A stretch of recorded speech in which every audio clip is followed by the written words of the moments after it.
So I just want to take this moment to thank Louise for speaking to us. Louise Vine is a consultant hepatologist at Derriford. She underwent specialist training at KCL in London. General interest in general hepatology, liver transplantation, upper and lower GI endoscopy, with a particular specialist interest in hepatocellular carcinoma. And Louise very kindly has agreed to come and speak to us about how to sort of investigate and manage the acutely bleeding cirrhotic patient. So Louise, if I'll pass on to your first slide, if you're able to take control of the slide deck, and I'll hand it over to you. Grand, thank you. I was just trying to work out why I looked quite so dull on this camera, so I'm sorry about that. Thank you very much for asking me to talk today. So I wanted to talk about bleeding in the cirrhotic patient. So first of all, we're just going to talk about what is cirrhosis and what is portal hypertension, because that's what results in varices and bleeding. And then we'll talk about the general management of the acute bleeding. So some general measures that you do, medications that we'd give, endoscopy, because we love endoscopy, so we've got some good pictures. And then I'm going to talk about tips very briefly, although I know you've got a talk from interventional radiology later, so just a couple of slides of that. And then finally, I'm just going to mention the decompensated cirrhosis care bundle. So as with lots of things in medicine, liver disease is a spectrum, so you don't just sort of go from a normal liver straight away to having cirrhosis. Over time, for whatever reason, so whether it's alcohol, whether it's viral hepatitis, medications, fatty liver disease and diabetes, you'll get fat, you'll get inflammation in the liver. And when one of the jobs of the liver is to sort of heal itself, and when that fat or inflammation heals itself, it forms a scar, fibrosis. And if you continue to drink alcohol or have viral hepatitis, then over time, that inflammation will heal itself. You get this scarring, you'll get lots and lots of scarring, you'll end up with cirrhosis. And all that cirrhosis means is that the liver is really scarred, and those scars form like nodules, and you get this like nodular regenerative type picture in the liver. Once you've got cirrhosis, that's when the problems start to arise, and that's when you can develop things like liver cancer, so HCC, or this new sort of entity that we call acute on chronic liver failure, or that's when you develop portal hypertension, and things like ascites and renal failure associated with cirrhosis and cephalopathy and variceal bleeding. That's all a complication of this portal hypertension. Well, Louisa, sorry, just 2 seconds. Have you taken control of the slide deck? Oh, it's moving on mine.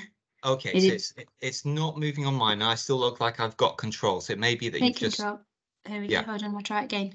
Yeah, so that's moved on from me. Yeah, that's working fine now. Sorry about that. Perfect, grand. No worries. Thank you for letting us know. So that's just that slide there, just showing this sort of spectrum from healthy liver to fat and inflammation to fibrosis or scarring to cirrhosis. And then we go on to develop this portal hypertension. So this is a really brief anatomy lesson.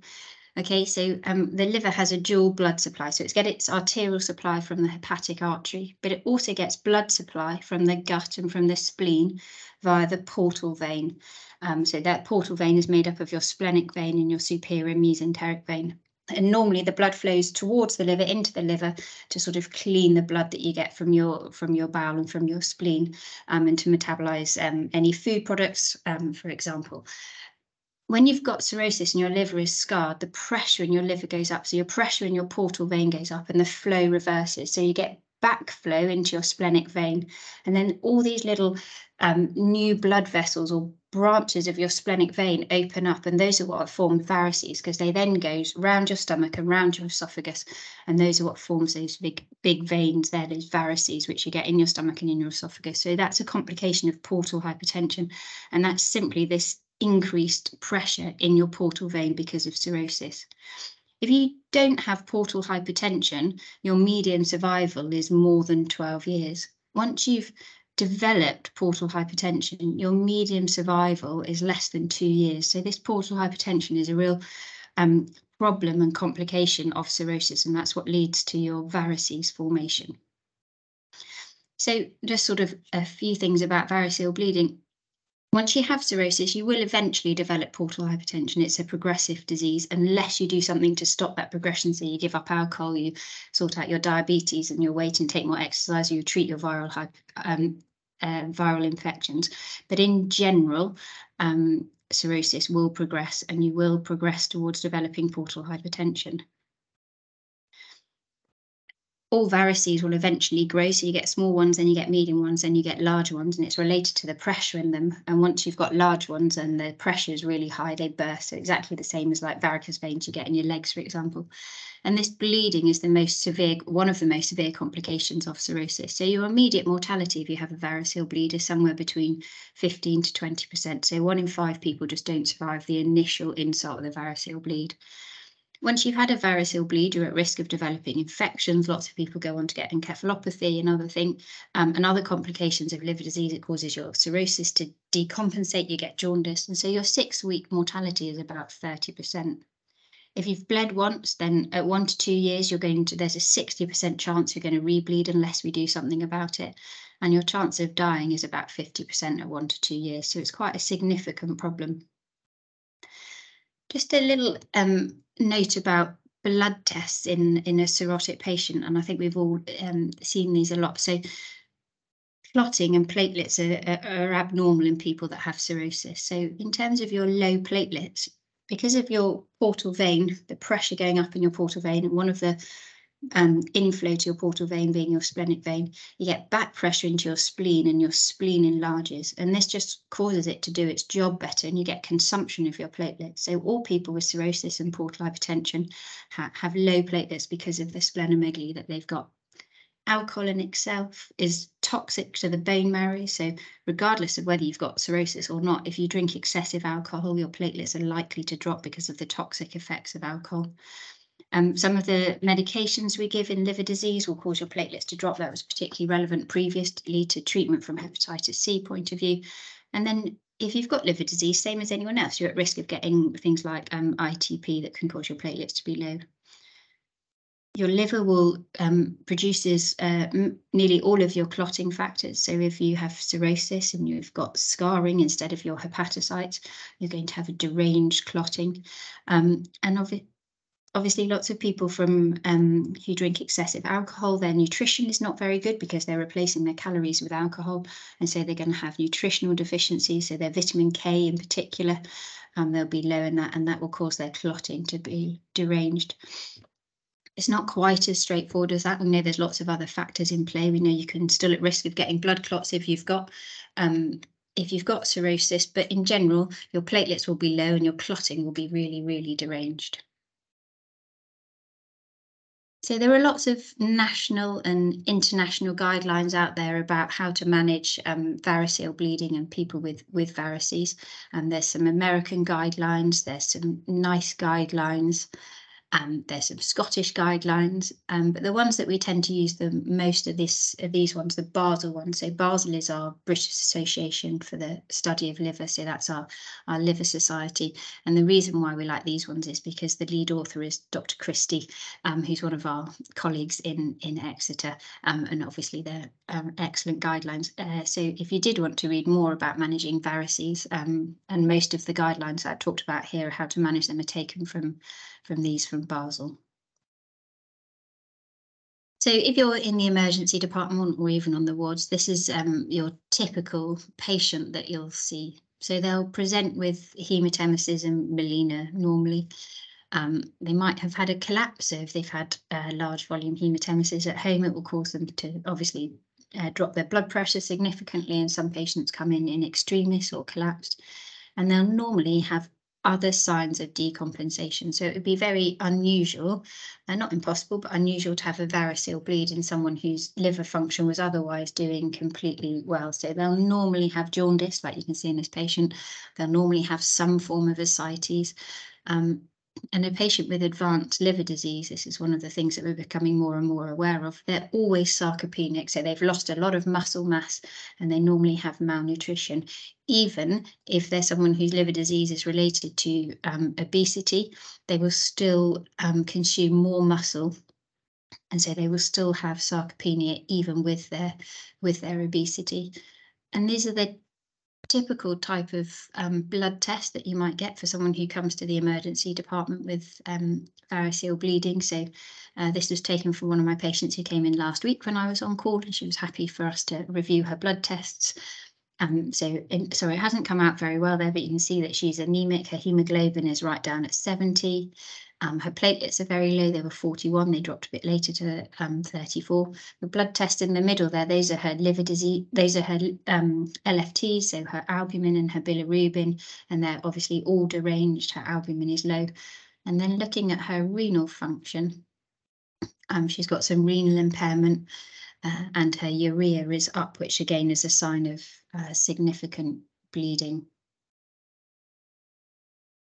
So in the emergency, in the acute setting, when someone comes in with a variceal bleed, then we need to think about some really good, like basic measures. Okay, so blood tests. So everyone needs a full panel of blood, so full blood count, use liver function tests, clotting.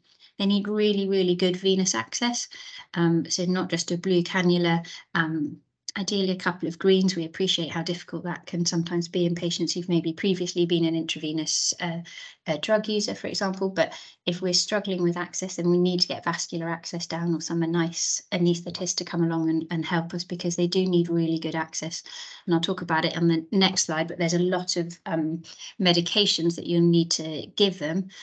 So one cannula is never going to be enough. So they need a really strict fluid balance with regular monitoring of their blood pressure, their pulse, fluids if necessary, a catheter if we need. And then always think about giving albumin as fluid replacement rather than just normal saline or dextrose. Normal saline will normally, if they've got ascites, just go straight onto their abdomen. That's okay, because we can always drain their ascites later. But if there's a possibility of giving albumin, that's normally better. Keep the patient nil by mouth. So if they've come in with hematemesis, melena, or collapse, their blood count is low, any concerns, just immediately make them nil by mouth. If it's a really severe bleed, activate the major hemorrhage pack, and then also think about things like CWA, so their alcohol withdrawal scale, and then nutrition at some stage. We aim to scope all these patients very quickly, normally within 12 hours, but if they're going to be nil by mouth for a while, we need to think about how we're going to feed them sort of later on or during that stage. So medications that we give in the acute setting, so there's two main ones that we give, so terlipressin and antibiotics. So terlipressin is a somatostatin or vasopressin analog, and it causes splanchnic arterial vasoconstriction. So that's just the there's a question that's just popped up in the chat. Can I save that one for the end, or Stuart, I don't know if you want to. Well, I think I'll just make a note of them, and then and I'll post them to you at the end of the presentation, just so you can keep your flow. Okay, super. So with terlipressin, it basically constricts the blood vessels in your abdomen. So if the amount of blood going into your spleen is less, the amount of blood coming out of your spleen in your splenic vein is less, and therefore the blood flow in those varices which come off your branches of your splenic vein are less as well. You give it in 2 grams 4 times a day. Now, because it has an effect on your blood vessels, it will also have potentially an effect on things like your cardiac circulation. So you do need to be careful in patients with ischemic heart disease. My previous hospital where we worked, they used to give if someone had cardiac disease, they'd give a GTN patch at the same time. We don't tend to do that here, but I think what we would probably say is if they're over 65 and they've got diabetes, then just really, really think about it and care with it. Or if they're known significant ischemic heart disease, you might only be able to give one-off stat dose when they first come in. All patients need antibiotics, so some broad spectrum IV antibiotics. And this forest plot here looks at all the studies that initially came out looking at antibiotics in variceal bleed, and what it shows is they all favour antibiotics. It's probably something will have happened to have caused your portal pressures to go up and cause these varices to have burst, and potentially one of those causes is an infection. because it can be quite difficult to tell in the immediate stage sort of if there's infection or not. The guidelines now just say just give everybody antibiotics, and that's been shown to significantly reduce mortality in variceal bleeding. So everyone gets some broad spectrum antibiotics, and obviously a really close look for sources of infection. There's no role for a PPI. I think if you had a spare cannula and nothing else to do, no one's going to mind if you give some omeprazole. It's not going to do any harm. Tranexamic acid, there was the HALT-IT trial, which showed no difference in outcomes related to that or not, so we don't tend to use it. But again, if you gave some, I don't think there's any evidence of harm doing that. And if possible, an IV prokinetic. So there's some weak evidence or some thought that maybe it will move the blood through the stomach quicker, and when we do the endoscopy, we'll be able to get slightly better views. I've never really found that to be the case, but I think that would be quite difficult to tell. So something like metoclopramide or domperidone, if possible. So blood products we're going to talk about next. So the guidelines suggest that you basically transfuse patients in line with your local protocols for managing massive bleeding, so activating the major hemorrhage pack if necessary. But in general, we aim for a hemoglobin of approximately 7 or 70, depending on which units you're using. Platelets we would give if they were actively bleeding, which we assume they will because that's what we're talking about, and their platelet count is less than 50. I'd also give platelets if you were having to transfuse people a large amount as well. So if they're having a lot of FFP, a lot of blood products, and a lot of fluids as well, I'd probably give them a unit of platelets for that. Think about FFP if their INR is greater than 1.5, or if their fibrinogen level is very low. And all of our patients get vitamin K 10 milligrams IV for 3 days, just to replace any nutritional deficit and try and correct some of their clotting abnormalities. So there was this really excellent paper that came out in 2013 and was published in the New England Journal of Medicine. And this just looked at transfusion for upper GI bleeding across sort of all causes. And they took about 900 patients and they randomized them to either receiving what they classed as a restrictive strategy, so only transfusing if their hemoglobin was less than 7, or a liberal transfusion strategy, so if their hemoglobin was less than 9. And what they showed is in the restrictive group, so those patients who weren't transfused a lot, there was a reduced risk of further bleeding. There was a reduced need for rescue therapy in terms of sort of tips or surgical intervention. There was a reduced complication rate, and there was increased survival. And you can see that on the Kaplan-Meier curve there with the 2 lines, with the patients who had restrictive transfusion did better than those who were just given as much blood product as needed. So we would advocate for not over transfusing these patients, and I think that's backed up by quite good evidence there. So in terms of endoscopy, there are some scoring systems that are used to look at endoscopy. One of the ones we use, the GBS, the Glasgow Blatchford score, this tells you if it's safe to send a patient home for an outpatient endoscopy with a possible upper GI bleed. If you think that someone is having a variceal bleed, it is never, ever, ever safe to send them home. So I don't think you need to worry going down that like scoring system to know whether you can send them home or not. You absolutely can't. And straight away, when you've got liver disease, you get more points on the Glasgow Blatchford score than what you can send someone home with anyway. The Rockall scoring system, which is another one that tends to be used quite a lot, will tell you about mortality and risk of rebleeding rates in people with bleeding. But that includes the results of the endoscopy, so it's supposed to be done after the endoscopy. Excuse me. So I actually don't think, slightly controversially, you need to do any scoring systems before endoscopy. I think if you've got someone who looks like they're having a variceal bleed, then they need an endoscopy. So guidelines suggest this should be within 12 hours. During the day, that's not normally too much of a problem because there's people scoping an endoscopy and bleeds list available the whole time.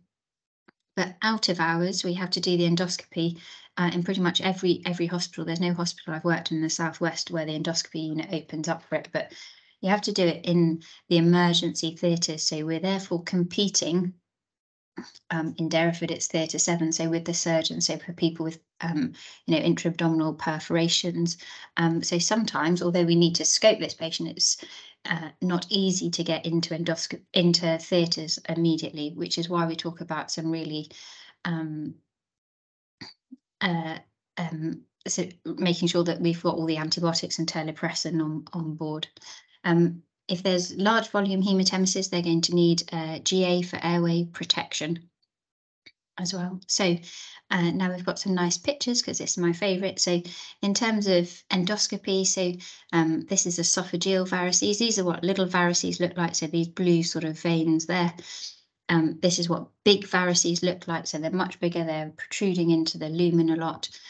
This is what a bleeding one looks like. So they just they basically burst. They rupture. The skin becomes so thin over them that they bleed. It's never as tidy as that. I don't know how they managed to get that picture. And then basically what you do, you put this little bit of equipment on the end of the scope, which is known as a bander, and it's got some elastic bands, and you basically suck up the varix into the scope and fire off this elastic band around it. And then they look like that, and hopefully they stop bleeding.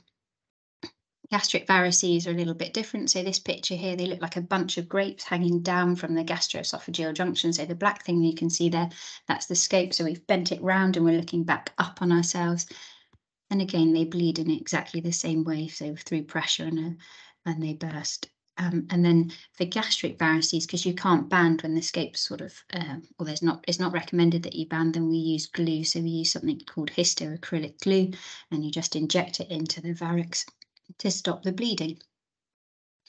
So if you can't stop the bleeding, so sometimes it's impossible because there's too much blood or clot there, then you have to do some immediate temporizing measures in order to get the patient through to another treatment option. And two of the things that we can do, the one that we tend to use the most is something called a Stark and Blakemore tube or a Minnesota tube. They're essentially the same. And it's basically just an NG tube with a big balloon on the end. So you just put it down in exactly the same way as you would an NG, and you blow up the balloon, the gastric balloon, when it's in the stomach, and then you pull it back so it causes pressure on the gastroesophageal junction and compresses those varices. And then just attach it to a bag of normal saline over a drip sand so that it keeps loads of traction on there. And that will buy you 24 hours until you can do some kind of temporizing rescue measure. Or we can use some esophageal stents. We tend not to because they're relatively new, but they're the evidence is really good for them. And basically you just deploy the stent down the scope and it opens up and causes pressure against those varices. So temporarily stops them bleeding. It's not a long-term measure because you can't leave the stent in there permanently. So you need to have a think about where you go next from there. And where we go next, if we can't stop the bleeding and we've either got a Minnesota tube in or esophageal stent in, is to think about a tip. So this is a transjugular intrahepatic portosystemic shunt. So this is basically a stent that goes between your portal vein and your hepatic vein.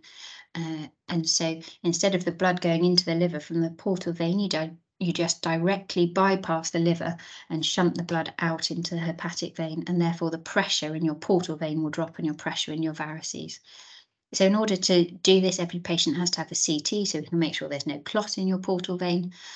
Ideally, they'd have an echo to check your right heart function because you're bypassing the blood through the liver and putting it back directly into the hepatic vein, which will go directly into the IVC and therefore your heart. So they can't have sort of significant heart dysfunction.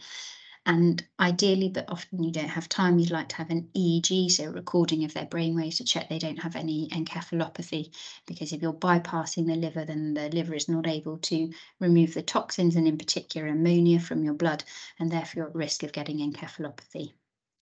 So a few years ago, or quite a few years ago now, actually in 2010, this paper came out looking at use of TIPS in patients with cirrhosis and variceal bleeding, and essentially what it showed is if you did, and they randomized the patients to either having what they called a rescue tip, a rescue tip, so done within 72 hours of bleeding, or just standard follow-up, which was pharmaceutical measures and band ligation, so tying off the varices. And what they found is those patients that went for an early tip, they did significantly better. So follow-up at about 16 months, only one patient in the tips groups had recurrent bleeding or failure to control the bleeding, but 14 patients in the group that just had esophageal banding had problems with rebleeding or uncontrolled bleeding. And in the survival, and in terms of survival, which is the chart on the right there, the patients that had the tips had a greater survival at 1 year than those that just had an endoscopic therapy for it. So in terms of, there are surgical options. I've been working as a consultant now for 7 or 8 years, and I don't think we've ever needed to do this, and I don't know anyone that has. But I mean, you can technically redirect the flow, basically redirect the flow away from the portal system. So you could plumb the splenic vein onto the renal vein. You could plumb it directly onto the IVC. You could embolize the splenic artery, so you could block off what's going into the spleen and therefore what's coming out of your spleen in your splenic vein, and therefore what's going into your varices. Or you can do something called a Burko, again, where you use a balloon and then some glue to block off those bleeding vessels. So we've talked a lot about esophageal varices and gastric varices, because that's where people mainly bleed from. But in cirrhosis, you can bleed from other areas as well. So these pictures here just show the lining of your stomach. So the lining of your stomach is supposed to look really smooth, like the sort of the inside of your mouth. When you've got portal hypertension, all the pressure in the whole lining of your stomach goes up, and you get what's called this like kind of snake skin appearance, which is what you can see in the pictures there, and that can bleed. It's just tiny little blood vessels, and that can ooze enough to cause quite significant bleeding. You can get varices essentially anywhere. So if you have a stoma, you can get varices around your stoma. That can be particularly problematic. You can get rectal varices, you can get duodenal varices further down. And then obviously bleeding in cirrhosis can be, if you can be iatrogenic, so post endoscopy. If you tie off those varices or you don't band them properly, they can split and bleed, and you can cause more bleeding. And if you're doing large volume paracentesis, putting a drain in, you get abdominal wall varices, and there have been cases where people have put the drain through one of these varices and the patient has bled significantly. So the final thing that I just wanted to mention was this NCPOD report, so the National Confidential Inquiry into Patient Outcomes and Deaths. And in 2013, they looked at one with alcohol-related liver disease, and they entitled it A Study of Missed Opportunities. Because what they found, and it's what this bar chart shows, that in less than half of cases, so in only 47% of cases, was the care considered even acceptable. And in the rest of the cases, there was problems with delays in endoscopy and treatment. And 1 in 4 of these patients were never seen by a gastroenterologist or hepatologist. So 25% of these patients that come in unwell with liver disease and potentially with bleeding are going to be looked after by people who don't have specific training in hepatology or gastroenterology. And as a result of that, Basel, our British Association for the Study of Liver, produced this 2-page document, which is called the Decompensated Cirrhosis Care Bundle. And it's basically just a little checklist, and it tells you everything you need to know about decompensated liver disease and also variceal bleeding. And if you just look down at this section here, this says GI bleeding, and sorry, I should have enlarged it, but basically it just tells you what to do. So it says give vitamin K, give FFP, give antibiotics, give terlipressin, and it tells you the dose, and it tells you to call for endoscopy. So you don't need to remember anything else that I've talked about in this talk at all. You just need to remember the decompensated cirrhosis care bundle, and look at the bit for GI bleeding, and it will tell you exactly what to give. So in summary, if you have cirrhosis, this will lead to portal hypertension and varices. Variceal bleeding has this high mortality and rebleeding rate. Treat it with antibiotics and terlipressin. Be careful with transfusion. Use a restrictive transfusion policy. Call for endoscopy early. Think about tips as a rescue. therapy and use the decompensated cirrhosis care bundle. Thank you.